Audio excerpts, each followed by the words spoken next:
তারপরে বীর্য গ্রহণ করে, স্বামীরা যে বীর্য নিক্ষেপ করে সেটা এই ভ্যাজাইনার ভিতরেই পড়ে, ভ্যাজাইনার শেষ প্রান্তে। তারপরে জরায়ুর মুখে সার্ভিক্সের ভেতর দিয়ে এই শুক্রগুলো এগিয়ে যেতে থাকে। তাহলে বীর্য গ্রহণ করে, বীর্যপাতের সময় প্রয়োজনীয় উত্তেজনা প্রদান করে। তাহলে ভ্যাজাইনা কোনো নির্জীব কোনো থলে নয়, নির্জীব কোনো নল নয়, এটা জীবন্ত অনুভূতিশীল। স্বামীর যৌন মিলনের আনন্দ স্ত্রীও ভোগ করে, তার ওই ভ্যাজাইনা সংকুচিত প্রসারিত হয়। ভ্যাজাইনার চারপাশে মাংসপেশি আছে, এরাও এই আনন্দে অংশগ্রহণ করে, এরা নিজেরা আনন্দ উপভোগ করে, ভ্যাজাইনা দিয়ে চেপে যায়, খুলে যায়, কন্ট্রাকশন রিল্যাক্সেশন এইভাবে হয়, যার ফলে স্বামীও তৃপ্তি পায় এবং স্ত্রীও তৃপ্তি পায়। তারপরে স্পঞ্জের মতো মাংসল হওয়াতে যে কোনো পেনিস গ্রহণ করতে পারে, যে কোনো পেনিস, মানে এখানে লেন্থ বলা হয়েছে, হ্যাঁ, ছোট পেনিস বড় পেনিস, কারণ এটা হলো মাংসল এবং ইলাস্টিসিটি আছে। কি আছে? ইলাস্টিসিটি, মানে এটা বড়ও হতে পারে আবার সংকুচিতও হতে পারে। যে কোনো লম্বা পেনিসও এটা নিতে পারে, আবার ছোট পেনিসও নিতে পারে। এই জন্য বলা হলো যে কোনো পেনিস এই ভ্যাজাইনা গ্রহণ করতে পারে। দেখা যায় না এতটুকু একটা মানুষ, পুরুষ মানুষ, এত বড় এক মেয়েকে বিয়ে করে বসছে, আছে না এরকম? ছোট পেনিস, তারপরেও সে তৃপ্তি দিতে পারবে, হ্যাঁ, যদি ওই ক্লাইটোরিস নাড়াচাড়া দিয়ে নেয় বা ভ্যাজাইনা উত্তেজিত করে নেয়, আগে দুধ পাঠায় নেয়, যেটা ইসলাম বলেছে।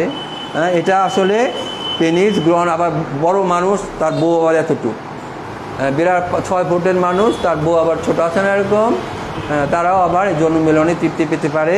এই যে ভ্যাজাইনা, এটা উপযোগী। ভ্যাজাইনা আবার চওড়া লম্বা হতে পারে, আবার সংকুচিতও হতে পারে। স্বাভাবিক অবস্থায় এটা ভিতরে কোনো স্পেস থাকে না, এটা চুপসে থাকে।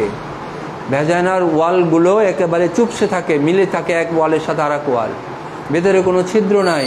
কিন্তু কোনো জিনিস বা পেনিস যখন ঢুকে যায় তখন এটা আবার চওড়া হয়ে যায়, ভেতরে স্পেস তৈরি হয়, ফাঁকা জায়গায় তৈরি হয়, যে কোনো পেনিস গ্রহণ করতে পারে। তাহলে 5টা কাজ হলো ভ্যাজাইনার। জরায়ু, এটি একটি মাংসল অঙ্গ। এই যে দেখেন জরায়ুটা, এই যে এটা সবার বই আছে সামনে, দেখেন জরায়ু মাংসল অঙ্গ। এটি তলপেটে হাইপোকন্ড্রিয়াক অঞ্চলে মলাশয়ের সম্মুখে মূত্রথলির পেছনে অবস্থিত।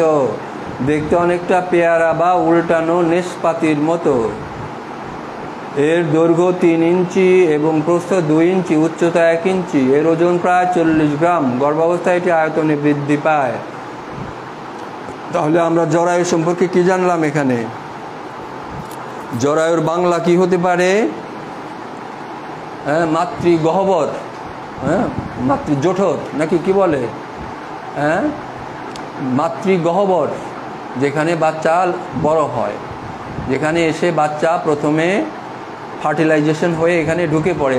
আলাক, সূরা আলাক নাজিল হয়েছে না? হ্যাঁ, আলাক মানে কি?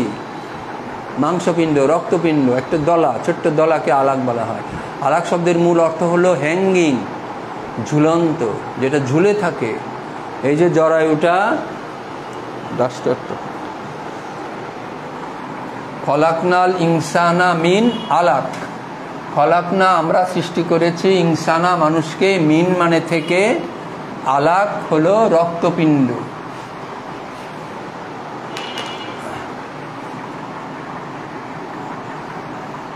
কলম তো দাগ দিতে চায় না।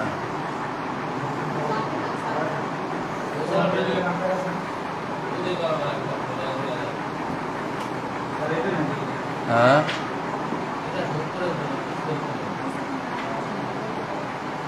এইখানে একটা মাজার মতো চিকন আছে, এই চিকন, এই যে এরকম কোমরের মতো চিকন, এটার নাম হলো সার্ভিক্স। এইটা হলো ইউটারাস, এইটা হলো ওভারি, এইটাকে বলে ফ্যালোপিয়ান টিউব। কি নাম? Fallopian tube. তাহলে এইখান দিয়ে বীর্য যায়, বীর্যটা এই জায়গায় নিক্ষিপ্ত হয়। এই বীর্যগুলো লাফ দিতে দিতে আগাইতে থাকে, 2 দিকে যায়, এদিকে যায়, এদিকে যায়। এইখান থেকে ডিম বের হয়ে আসে, ডিমের এইখানে আঙ্গুলের মতো পাতা আছে, হ্যাঁ, এই আঙ্গুলগুলো ফিমব্রিয়া বলে। এই ডিমটা বের হয়ে এই পথ দিয়ে আগাইতে থাকে। এই ডিমটা এই পর্যন্ত আসলো, আর এই দিক দিয়ে শুক্র গেল। শুক্র যাইতে যাইতে ডিমের সাথে এর সাক্ষাৎ হয়ে গেল, ডিমের মধ্যে ঢুকে গেল। তাহলে এখানে ফার্টিলাইজেশন হলো। একটা কোষ হলো ডিম, একটা কোষ হলো শুক্রাণু, দুইটা কোষ মিলে একটা কোষে রূপান্তরে হলো। ওর 23 ক্রোমোজোম, ওর 23 ক্রোমোজোম, মোট 46 ক্রোমোজোম। একটা কোষের মধ্যে থাকতেই হয় 46 ক্রোমোজোম। তাহলে মায়ের হলো 23টা ক্রোমোজোম আর বাপের হলো 23টা, 46টা ক্রোমোজোম। এইটা একটা কোষ দুইটা হলো, ভাঙলো, দুইটা হয়ে যদি এখানে ভেঙে যায়, এটা কিভাবে আগায়? এই যে ফ্যালোপিয়ান টিউব, এর গায়ে মাংস আছে, এরা এইভাবে চেপে চেপে এই জিনিসটাকে আগায় নিয়ে আসে। এইভাবে চাপ দেওয়ার সময় যদি এই ডিমটা ফেটে যায়, ভেঙে দুই খণ্ড হয়ে যায়, মাংস চাপায় চাপায় আগায় আনতেছে, এটাকে আগায় নিয়ে আসবে এই দিকে। তো এটা চাপের সময় যদি ওই ডিমটা ভেঙে যায়, তখন দুইটা বাচ্চা হয়ে যাবে। শুক্রাণু এবং ডিম্বাণু মিলনের পরে যদি এইটা ফ্যালোপিয়ান টিউবের কন্ট্রাকশনের কারণে দুই খণ্ড হয়ে যায়, তখন দুটো বাচ্চা হয়ে যাবে। এইটাকে বলা হবে আইডেন্টিক্যাল টুইন। কি নাম? আইডেন্টিক্যাল, একই রকম বাচ্চা, একই সেক্স, একই চেহারা, হ্যাঁ, একই রকম, একই জিনিস দিয়ে দুইটা তৈরি। আর যদি এই পাশ থেকে একটা ডিম আসলো, এই পাশ থেকে দুইটা ডিম আসলো, হ্যাঁ, তাহলে কয়টা ডিম আসতেছে? 3টা। এখানে শুক্রের তো অভাব নাই, 30 লাখ শুক্র একবারে ঢেলে দেওয়া হয়। 30 লক্ষ শুক্রাণু দৌড় প্রতিযোগিতা শুরু হয় এখান থেকে। দৌড়ায় দৌড়ায় কে আগে যায়, এই ডিমটাকে খুঁজে খুঁজে ধরার জন্য। তার মানে আমরা যে মানুষ হয়ে আসছি, আমাদের সাথে 30 লক্ষ প্রতিযোগী ছিল, আমাদেরই সাথে ভাই বোন তারা ছিল।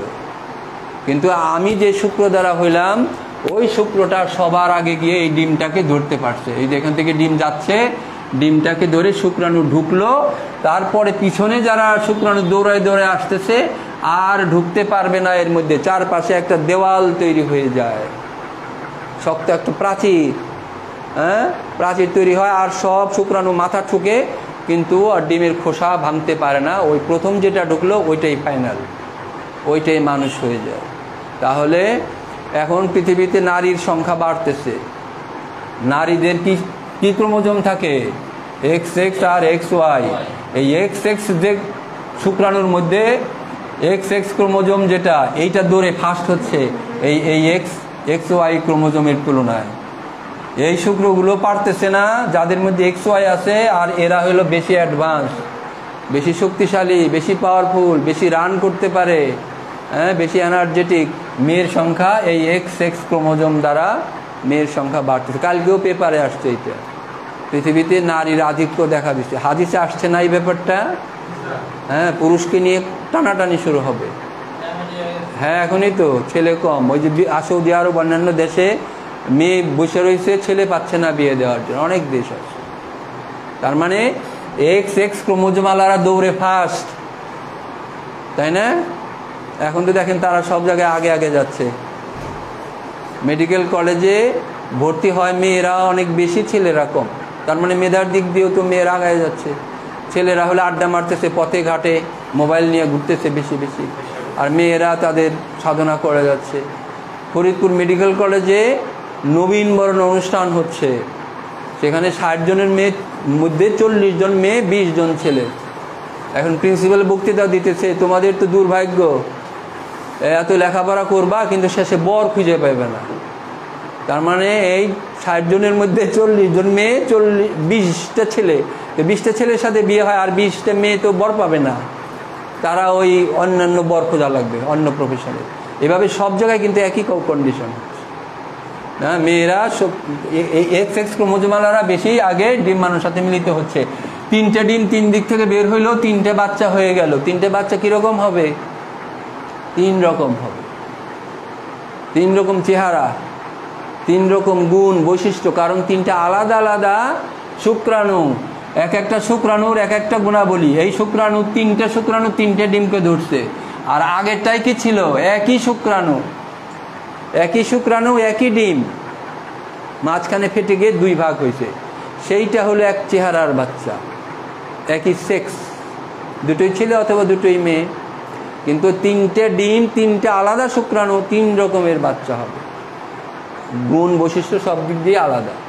এখানে আসলো, আসার পরে এই যে এখানে 2টা 4টে কোষ হলো, 8টা হলো, 16টা হলো, এখানে একটা বড় দলা হয়ে গেল।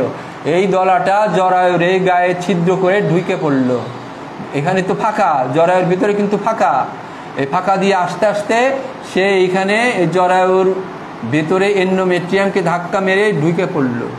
এই যে এখানে ঢুকে ঝুলতে থাকলো, এই ঝুলে থাকাটার নাম হলো আলাক।